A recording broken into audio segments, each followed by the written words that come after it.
bienvenue à cette nouvelle semaine de notre école de Bethsalem. D'abord, c'est le premier mardi du mois d'octobre. Nous pensons à tous les parents qui sont en train de préparer la rentrée scolaire. Je prie que Dieu nous aide à avoir le moyen nécessaire pour que tous nos enfants reprennent les classes.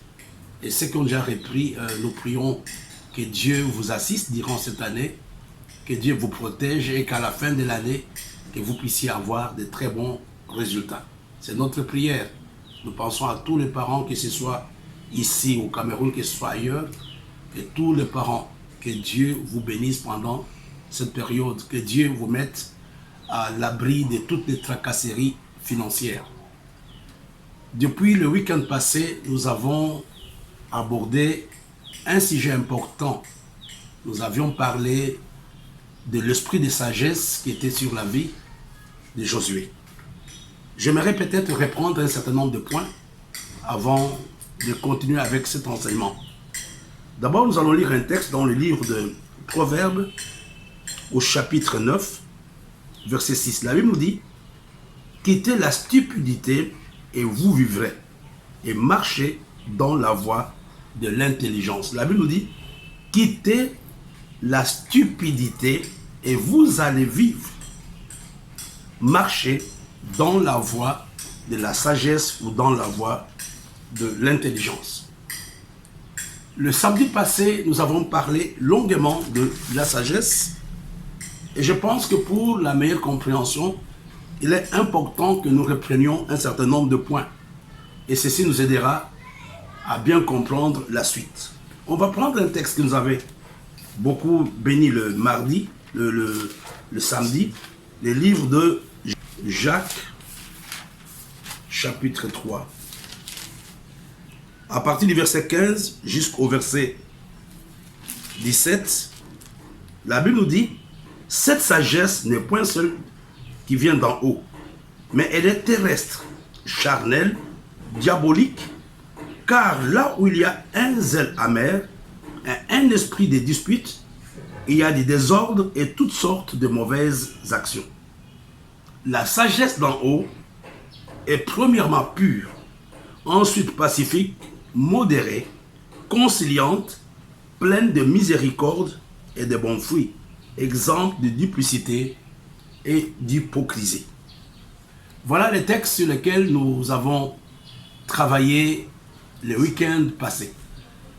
Avant de continuer, je voudrais encourager tous ceux-là qui nous suivent, que vous puissiez avoir un cahier de notes, que vous puissiez prendre des points qui vous intéressent et éventuellement le méditer chez vous ou encore nous appeler pour nous faire des observations.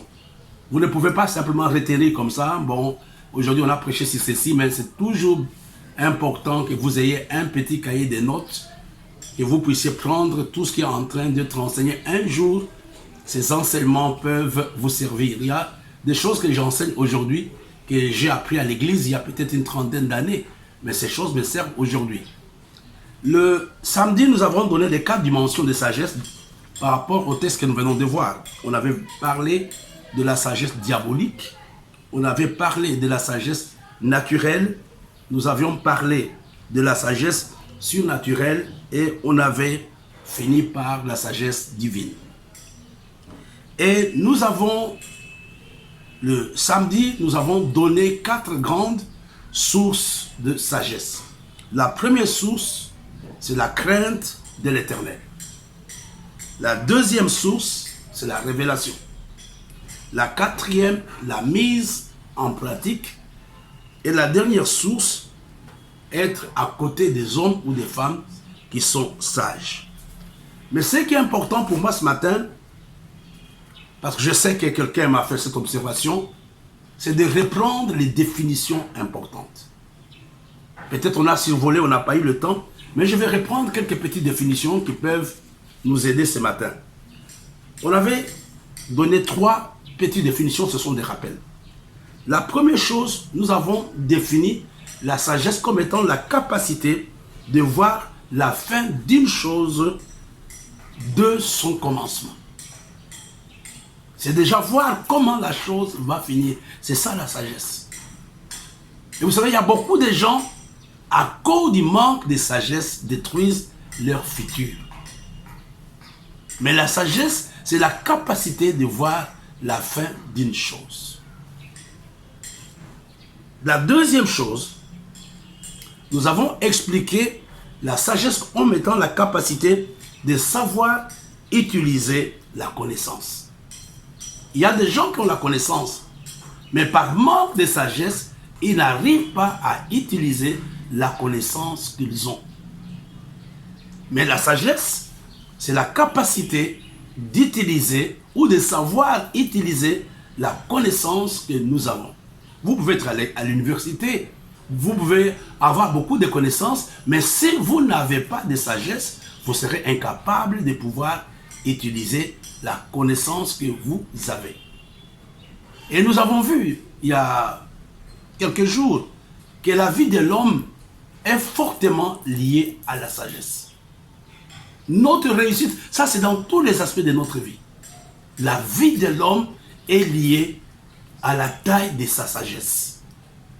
Et la sagesse n'a rien à faire avec l'âge. La sagesse n'a rien à faire avec de quelle famille d'où l'on vient. C'est Dieu qui est la source de la sagesse. Et la troisième chose, la sagesse nous donne de connaître le temps. Quel temps? Le temps pendant lequel je veux mettre en pratique la connaissance que j'ai acquise. Premièrement, la sagesse, c'est envisager la fin d'une chose de son commencement. Deuxièmement, la sagesse, c'est savoir utiliser la connaissance. Troisième point que j'aimerais que nous retenions, la sagesse, c'est connaître le temps. Quel est le temps favorable pour que j'utilise la connaissance que j'ai acquise? Il y a des gens qui ne connaissent pas le temps. Je vais vous donner un exemple de la Bible beaucoup plus facile. On parle de l'enfant prodigue. Et quand vous regardez dans le chef de cet enfant, il manquait la sagesse. Parce qu'on devrait normalement, on était héritier à la mort du papa. Mais lui ne connaissait pas ce temps. Et qu'est-ce qui va se passer? Il va demander l'argent qui lui revenait. Et le papa lui avait donné. Et nous connaissons par manque de sagesse, ce jeune homme avait tout détruit. Il y a des gens, le troisième point dont je parlais, la sagesse, c'est connaître le temps pendant lequel je dois utiliser une connaissance. Je dois utiliser la connaissance que j'ai acquise. Et vous comprenez ça, je voudrais ouvrir une parenthèse pour que tu puisses bien comprendre. Pour saisir les opportunités de la vie, il faut la sagesse. Parce qu'il y a plusieurs personnes qui passent à côté des opportunités. Pourquoi? Ils ont manqué de sagesse. Nous avons des opportunités d'être riches, nous avons les opportunités de voyager, nous avons les opportunités de faire ceci ou cela, mais le manque de sagesse, quand on n'a pas la sagesse de discerner le temps, nous allons passer à côté de cette opportunité. Il y a une chose que j'aimerais ajouter que je n'ai pas donné le samedi. La sagesse ne se contente pas des faits. Mais par contre, la sagesse s'intéresse à de bonnes décisions par rapport aux faits. Je reprends. Je disais que la sagesse ne se contente pas simplement d'observer les faits. Il y a des faits à gauche, à droite, mais la sagesse m'aide à prendre quoi? De bonnes décisions par rapport aux faits. Je vais donner un exemple. On peut constater un certain nombre de choses dans l'église. Ceci ne marche pas.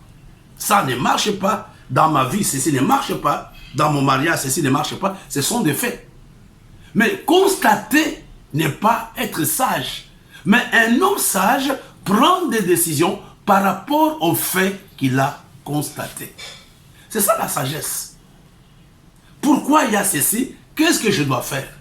Le tout n'est pas de constater, il y a des spécialistes dans le constat.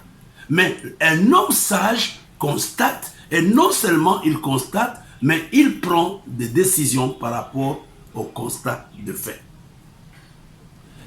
Il y a quelque chose que j'aimerais nous donner, que j'ai appris à l'école biblique. On ne paye pas celui qui a des problèmes. Suivons très bien. On ne paye pas celui qui a des problèmes. On ne paye pas celui qui a des difficultés. Mais on paye celui qui a des solutions aux problèmes. On paye celui qui a des solutions aux difficultés. Et vous comprenez, la sagesse nous paye. Et là, c'est quelque chose qui doit te révolutionner ce matin. Que je ne veux pas être cet homme, cet athlète qui se contente simplement d'observer les faits. En Égypte, il y avait des problèmes. Les gens ont constaté, c'est tout le monde qui avait vu qu'il y avait la famine. Tout le monde avait constaté cela. En commençant par le pharaon. Mais personne n'a été récompensé. Mais Joseph, grâce à sa sagesse, va proposer des solutions. Et grâce aux solutions que Joseph avait proposées, il a eu la promotion. C'est pour nous dire que la sagesse me met dans une position de trouver des solutions là où les autres n'ont pas de solutions. Un homme sage trouve des solutions, quel que soit l'endroit où vous êtes. Et nous devons prier par rapport à cela, parce qu'aujourd'hui, quel est le grand problème que nous avons? Le grand problème que nous avons, c'est de constater.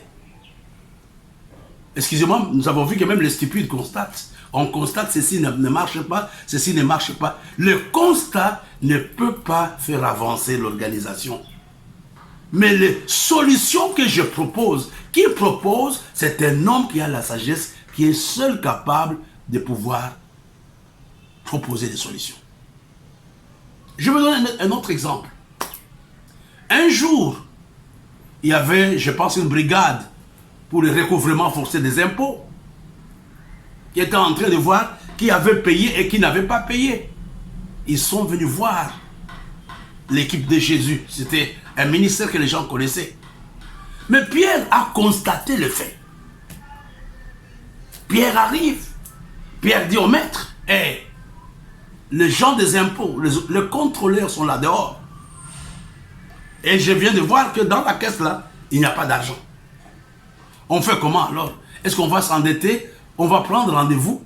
Mais Jésus qui avait la sagesse par révélation, va leur dire, allez à la mer, prenez le poisson. Le premier poisson que vous allez prendre, il y a de l'argent dans sa bouche. Et vous comprenez, on ne paye pas simplement le fait. On ne paye pas l'observation des faits. On paye quand on trouve des solutions par rapport aux faits que j'ai pu constater. Et là, c'était des choses que nous avons vues le samedi. Je voudrais aujourd'hui continuer avec le même enseignement. Je vais prendre un point. Typiquement, la sagesse par la crainte de Dieu. La première source. Parce que les autres, ce n'est pas compliqué. On va prendre un texte dans le livre de Proverbes, comme nous l'avons déjà. Nous avons lu ce texte, Proverbes, chapitre 9. Chapitre 9. Verset 6. La Bible nous dit, quittez la stupidité et vous allez vivre et marchez dans la voie de l'intelligence. Voilà. Ici, la Bible nous dit, nous interpelle, la Bible nous dit clairement de quitter la voie de la stupidité. Alors, ici, nous voulons voir ensemble, mes bien-aimés, c'est quoi la sagesse par la crainte de Dieu? Ça, c'est important. C'est quelque chose que je voudrais te donner avant de continuer à autre chose.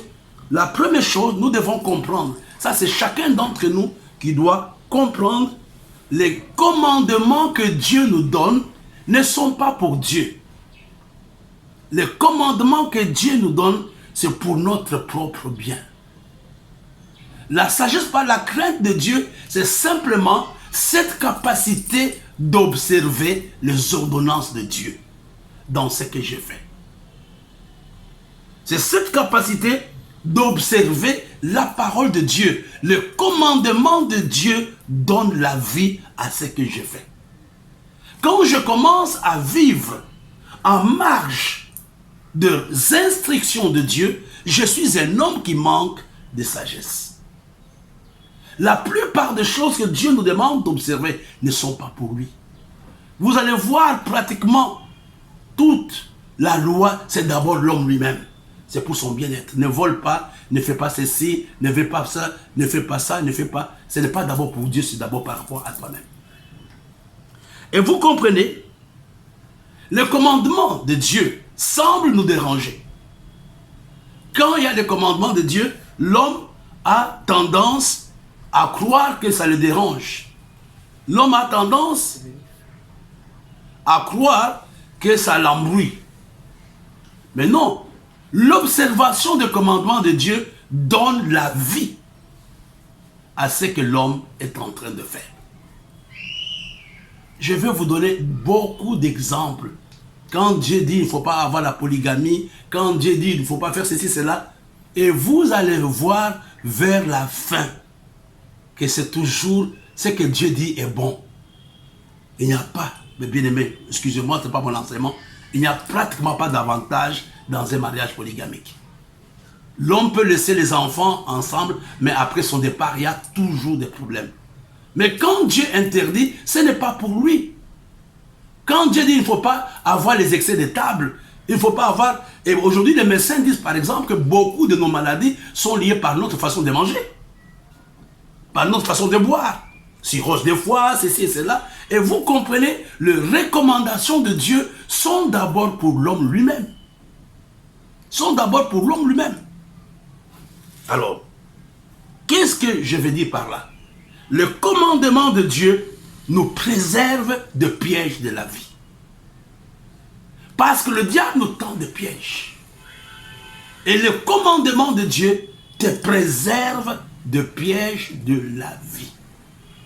C'est ça, mes bien-aimés, la sagesse par la crainte de Dieu.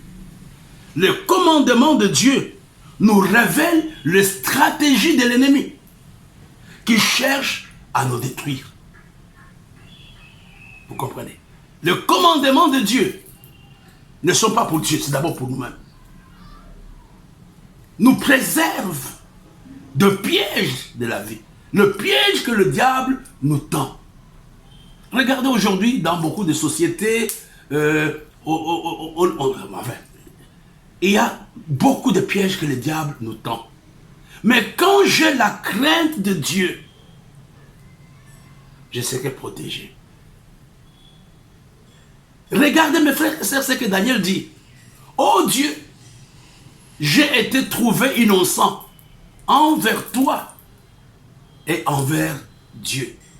La Bible nous dit aussi que les gens qui étaient à côté de Daniel sont venus voir comment Daniel vivait. Non seulement par rapport au palais royal, mais comment Daniel vivait même dans sa propre vie.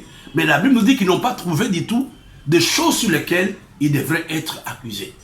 Et regardez, à cause de cette sagesse de Daniel, il a été préservé.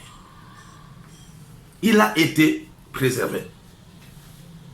C'est quoi la révélation? C'est quoi la sagesse par la crainte de l'Éternel?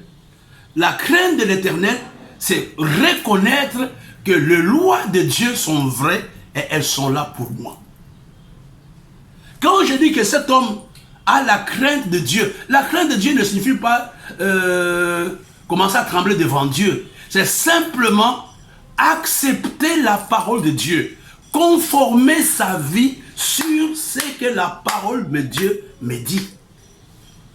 Parce que les gens ont ramené la crainte de Dieu à des petites choses. Oh, lui ne boit pas, il a la crainte de Dieu. Lui ne fait pas la fornication, il a la crainte de Dieu. Ce n'est pas ça. La crainte de Dieu, c'est quand ma vie est basée sur le commandement, sur les instructions que Dieu me donne. C'est ça la sagesse. Je ne vais pas faire autre chose que ce que la Bible nous demande de faire. D'ailleurs, c'est la crainte de Dieu qui fait de nous les amis de Dieu. Et nous comprenons, nous allons comprendre aujourd'hui que la crainte de Dieu nous préserve de la vie de la compromission. Nous connaissons le cas de Joseph. Il avait la facilité d'être avec la femme de Potiphar. Mais il n'a pas prise. Ça semblait être un échec. Peut-être qu'il allait avoir la joie pour quelques jours, pour quelques heures. Mais à cause de la sagesse de Daniel, après il est passé à une autre. Il allait peut-être finir sa vie simplement comme responsable de la maison. Mais grâce à la crainte de Dieu, il y a eu élévation dans la vie de Daniel, de Joseph. Je voulais ce matin vous rappeler cela. Parce que nous allons passer à quelque chose de très important. Nous avons la sagesse qui vient par la crainte de Dieu, comme je vous l'ai dit. On a aussi la sagesse qui vient par la révélation. La révélation, c'est le Saint-Esprit qui te dit exactement ce que tu dois faire. Nous devions avoir de meilleurs politiciens, de meilleurs médecins, de meilleurs ingénieurs. Pourquoi? Parce que Dieu peut leur donner des stratégies, comment faire, comment vendre. Si Pierre a pu payer la dette de Jésus, c'était par la révélation. Si Jacob a pu être Richard, s'il a pu dépouiller son beau-père là-bas, c'est par révélation. La sagesse par révélation, c'est Dieu lui-même qui a son mécanisme qui te dit exactement ce que tu dois faire. Je l'ai dit il y a quelques temps quand on a lancé l'école de Betsalel. Il y a des gens par révélation qui trouvent le produit chimique, qui trouvent le produit naturel pour donner à tel ou à tel. Il y a un tel en Afrique du Sud, je ne le connais pas, je crois que c'est Robot. C'est un chrétien qui a trouvé ça. Sa maman s'est mourue, Dieu lui a dit, il y a telle plante, va prendre et donne à ta maman. Et aujourd'hui, ce thé-là, on le donne comme médicament. Dieu peut donner la sagesse par révélation. Je vais terminer par là avec un témoignage. Il y a quelques années, j'étais jeune pasteur en RDC, à l'époque d'Isaïr. Nous étions à l'église avec un frère. Et dans cette église-là, il y avait un monsieur qui était tombé malade. Il avait fait déjà beaucoup de temps à l'hôpital. Et tout le monde attendait sa mort. Tout le monde pensait que cet homme allait mourir, etc. Mais quand le docteur, aujourd'hui, je crois qu'il est à Kinshasa, il travaille au ministère de la Santé, je crois qu'il est parmi les directeurs. Quand il a prié, Dieu lui dit, achète le bonbon. Il va donner à cet homme. Il a acheté des bonbons de différentes couleurs. Il est parti, il a trouvé le monsieur, il a dit, écoute, j'ai commandé ces bonbons pour toi. C'est pas des bonbons, mais des médicaments qui viennent de l'Afrique du Sud. Le matin, tu prends le jaune. À midi, tu prends le rouge. Le soir, tu prends le violet, etc. Tu prends ça pendant 2 jours et ta maladie va finir. L'homme était malade. L'homme était gravement malade. Et le monsieur a pris le premier bonbon. Au deuxième bonbon, il appelle le docteur en disant, je commence déjà à bien me sentir. Et au troisième bonbon, il était complètement guéri. Est-ce qu'il avait menti? Non, Dieu lui avait demandé de faire quelque chose de particulier. Et tu comprends, ce matin, je voudrais que là où tu te trouves, que tu dises à Dieu, accorde-moi la sagesse. Il y a 4 façons d'avoir la sagesse. Par la crainte de Dieu, par la révélation, en mettant, en s'exerçant. Quand vous commencez à vous entraîner à la musique, vous vous entraînez au sport, la répétition, les exercices amènent la sagesse. Et le dernier point, en fréquentant les gens qui sont sages, en regardant ce qu'ils font. Dieu peut vous donner la sagesse. Ce matin, je voudrais vraiment que chacun, là où il se trouve, qui dit, je vais quitter la voie de la stupidité, je vais quitter la voie de la médiocrité. Seigneur, j'ai besoin de la sagesse. N'oublions pas, nous continuons cet enseignement le jeudi. Ça sera beaucoup plus pratique le jeudi. Et n'oublions pas, nous sommes en train de continuer avec l'annonce des livres. Des livres que nous sommes en train d'imprimer. Donc Dieu peut vous aider. Si Dieu vous met à cœur de contribuer, n'hésitez pas, en dessous de l'écran, il y a toutes les informations sont en dessous de l'écran. Vous pouvez donner votre contribution. Je l'ai annoncé samedi. J'ai dit qu'après la concertation avec les autorités de la SAI Université et de la FTSA, nous avons retardé la rentrée de nos classes au mois de novembre. Mais d'ici là, Dieu nous donnera, nous allons vous donner toutes les informations relatives à l'inscription et même les intitulés des cours, vous pouvez les avoir d'ici là. Que Dieu vous bénisse. Rendez-vous ce jeudi. Jesus, you love me too much.